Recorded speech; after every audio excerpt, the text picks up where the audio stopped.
নমস্কার, আপনাদের সকলকে স্বাগত জানাই চ্যানেল রূপা মুখার্জিতে। আজকের ভিডিওতে আমরা আলোচনা করব WBCSC অর্থাৎ ওয়েস্ট বেঙ্গল কলেজ সার্ভিস কমিশনের অ্যাসিস্ট্যান্ট প্রফেসর রিক্রুটমেন্ট 2026 নিয়ে গুরুত্বপূর্ণ কিছু আপডেট। বিশেষ করে যারা ইতিমধ্যেই আবেদন করেছেন বা আবেদন ফর্ম এডিট করেছেন তাদের জন্য এই ভিডিওটি খুবই গুরুত্বপূর্ণ। ভিডিওতে আমরা ৩টি বিষয় বিস্তারিত আলোচনা করব। ইন্টারভিউ কবে থেকে শুরু হতে পারে, শর্টলিস্ট হবে কিনা, ভ্যাকেন্সির সংখ্যা কত হতে পারে এবং নিয়োগ প্রক্রিয়া কত দ্রুত এগোতে পারে। তাই ভিডিওটি শেষ পর্যন্ত অবশ্যই দেখবেন। অ্যাসিস্ট্যান্ট প্রফেসর রিক্রুটমেন্টের আবেদন প্রক্রিয়া দীর্ঘদিন চলার পর উইথ এডিট উইন্ডো চালু করা হয়েছিল। আশা করি আপনাদের যা কিছু কারেকশন করার আপনারা ইতিমধ্যে করে ফেলেছেন। এখনো পর্যন্ত কমিশনের তরফ থেকে ইন্টারভিউ শুরুর নির্দিষ্ট তারিখ ঘোষণা করা হয়নি, তবে বিভিন্ন সূত্র ও নিয়োগের সম্ভাব্য সময়সূচি অনুযায়ী ধারণা করা হচ্ছে জুলাই আগস্ট মাসে নথি যাচাই ও প্রাথমিক প্রস্তুতির কাজ শুরু হতে পারে। এরপর সবকিছু পরিকল্পনা অনুযায়ী এগোলে অক্টোবর 2026 নাগাদ ইন্টারভিউ শুরু হওয়ার সম্ভাবনা রয়েছে। তবে একটা কথা মনে রাখবেন, এটি সরকারি ঘোষণা নয়, বরং বর্তমান পরিস্থিতির ভিত্তিতে সম্ভাব্য সময়সূচি। নিয়োগ প্রক্রিয়া দ্রুত এগোতে পারে কি? দেখুন, রাজ্য সরকার সাম্প্রতিক বাজেট ও উচ্চশিক্ষা ক্ষেত্রে শিক্ষক নিয়োগের উপর গুরুত্ব দেওয়ার কারণে অনেকেই মনে করছেন যে এবার নিয়োগ প্রক্রিয়া আগের তুলনায় দ্রুত হতে পারে। যদি সব প্রশাসনিক প্রক্রিয়া সময় মতো সম্পন্ন হয় তাহলে 2027 সালের প্রথম দিকে নিয়োগের গুরুত্বপূর্ণ ধাপগুলি শেষ হওয়ার সম্ভাবনা রয়েছে। বর্তমানে সবচেয়ে বড় প্রশ্ন হলো শর্টলিস্ট হবে কি? সত্যি বলতে কি এখনো পর্যন্ত WBCSC পক্ষ থেকে শর্টলিস্ট সংক্রান্ত কোনো চূড়ান্ত বিজ্ঞপ্তি প্রকাশ করা হয়নি। তবে নিয়োগ বিজ্ঞপ্তিতে শর্টলিস্ট করার সুযোগ কমিশনের হাতে রাখা হয়েছে। অর্থাৎ আবেদনকারীর সংখ্যা যদি শূন্যপদের তুলনায় অনেক বেশি হয় তাহলে কমিশন প্রয়োজন অনুযায়ী শর্টলিস্ট করতে পারে। আবার আবেদনকারীর সংখ্যা যদি তুলনামূলকভাবে কম হয় তাহলে শর্টলিস্ট ছাড়াও ইন্টারভিউ দেওয়া হতে পারে। সুতরাং এই বিষয়ে এখনই নিশ্চিতভাবে কিছু বলা সম্ভব নয়। যদি শর্টলিস্ট করা হয় তাহলে সম্ভাব্য বিবেচনা করা হতে পারে যে অর্থাৎ academic qualification, masters degree percentage, net set qualification, PhD degree, research publication, teaching experience, অন্যান্য একাডেমিক কোয়ালিফিকেশন। তবে এগুলোর নম্বর বন্টন ও ওজন কত হবে অর্থাৎ ওয়েটেজ কত হবে তা কিন্তু কমিশনের অফিসিয়াল নির্দেশিকা প্রকাশের পরই নিশ্চিতভাবে জানা যাবে।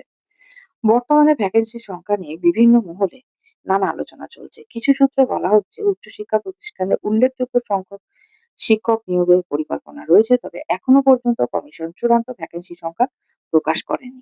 তাই সোশ্যাল মিডিয়ায় প্রচারিত যে কোনো সংখ্যা যাচাই না করে বিশ্বাস করবেন না। শুধুমাত্র অফিসিয়াল নোটিশ প্রকাশিত হলে সেটিকেই চূড়ান্ত তথ্য হিসেবে গ্রহণ করুন। একটা কথা মনে রাখবেন যে ইন্টারভিউ প্রস্তুতি কিন্তু আপনাকে শুরু করতেই হবে। অনেকে ভাবছেন এখনো তো ইন্টারভিউ এর তারিখ প্রকাশ হয়নি তাই পরে পড়া শুরু করব। এটি সবচেয়ে বড় ভুল। এখন থেকে প্রস্তুতি শুরু করুন। বিশেষভাবে গুরুত্ব দিন আপনার সাবজেক্টের কোর টপিকস এ, ইউজিসি নেট সিলেবাসে, পশ্চিমবঙ্গের হায়ার এডুকেশন সম্পর্কিত বিষয়ে, টিচিং মেথোডোলজি, রিসার্চ মেথোডোলজি, নিজের একাডেমিক প্রোফাইল নিয়ে আত্মবিশ্বাসের সঙ্গে কথা বলার অনুশীলন। এবার ডেমো বা প্রেজেন্টেশন কি লাগতে পারে? আগে কিছু নিয়োগে বিষয়ভেদে প্রেজেন্টেশন বা টিচিং অ্যাবিলিটি মূল্যায়নের গুরুত্ব ছিল। তাই ধরে নিন আপনাকে পড়ে পড়াতে বলা হতে পারে অথবা কোনো টপিক ব্যাখ্যা করতে বলা হতে পারে। তাই এখন থেকেই খুব কম করে ১০ মিনিটের ডেমো লেকচার অনুশীলন করুন। একটা কথা মনে রাখবেন, আপনি যেভাবে এসএলএসটির জন্য প্রিপারেশন নিয়েছিলেন সেইভাবে কিন্তু আপনি WBCSC র যে প্রেজেন্টেশনটা হবে তার জন্য প্রিপারেশন নেবেন না।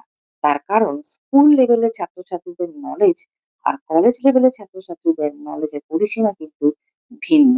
তাই সিএসসির জন্য আলাদা করে প্রিপারেশন নেবেন। দরকার পড়লে আমাদের চ্যানেলে একটি ভিডিও আপলোড করা আছে কিভাবে সিএসসি তে আমরা প্রেজেন্টেশন দিতে পারি, সেই ভিডিওটি আপনারা দেখতে পারেন। এখন থেকে একটি ফাইল তৈরি করুন।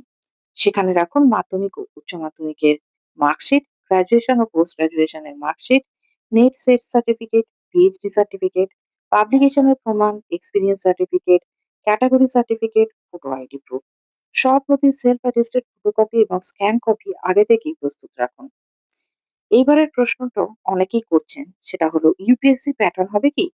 বর্তমানে কমিশনের তরফে এমন কোনো সরকারি ঘোষণা নেই যে ইউপিএসসির মতো সম্পূর্ণ নতুন ইন্টারভিউ প্যাটার্ন চালু হবে। তাই গুজবের উপর নির্ভর না করে শুধুমাত্র অফিসিয়াল নোটিশ অনুসরণ করুন। একটা পরামর্শ আমি আপনাদেরকে দিতে চাই। বর্তমানে ৩ টে বিষয় মাথায় রাখুন। প্রথমত, এডিট অপশনের সুযোগ পেয়ে থাকলে সমস্ত তথ্য ভালোভাবে যাচাই করুন। দ্বিতীয়ত, শর্টলিস্ট হবে কিনা তা নিয়ে অতিরিক্ত দুশ্চিন্তা না করে নিজের একাডেমিক প্রোফাইল আরো শক্তিশালী করুন। তৃতীয়ত, ইন্টারভিউ এর প্রস্তুতি আজ থেকেই শুরু করুন। কারণ নোটিশ প্রকাশের পরে প্রস্তুতির জন্য খুব বেশি সময় নাও পাওয়া যেতে পারে। আজকের ভিডিওতে আমরা আলোচনা করলাম ইন্টারভিউ কবে থেকে শুরু হতে পারে, শর্টলিস্ট হওয়ার সম্ভাবনা, ভ্যাকেন্সি নিয়ে বর্তমান পরিস্থিতি, কিভাবে আপনি প্রস্তুতি শুরু করবেন। যদি ভিডিওটি আপনার উপকারে আসে তাহলে একটি লাইক করবেন, চ্যানেল সাবস্ক্রাইব করবেন এবং এই ভিডিওটি অন্য WBCSC অ্যাসিস্ট্যান্ট প্রফেসর প্রার্থীদের সঙ্গে অবশ্যই শেয়ার করবেন। আপনাদের কোনো প্রশ্ন থাকলে কমেন্টসে লিখুন। আমি যথাসম্ভব অফিসিয়াল তথ্যের উপর ভিত্তি করে উত্তর দেওয়ার চেষ্টা করব। দেখা হবে পরবর্তী গুরুত্বপূর্ণ আপডেটে। সকলে ভালো থাকবেন। ধন্যবাদ। নমস্কার।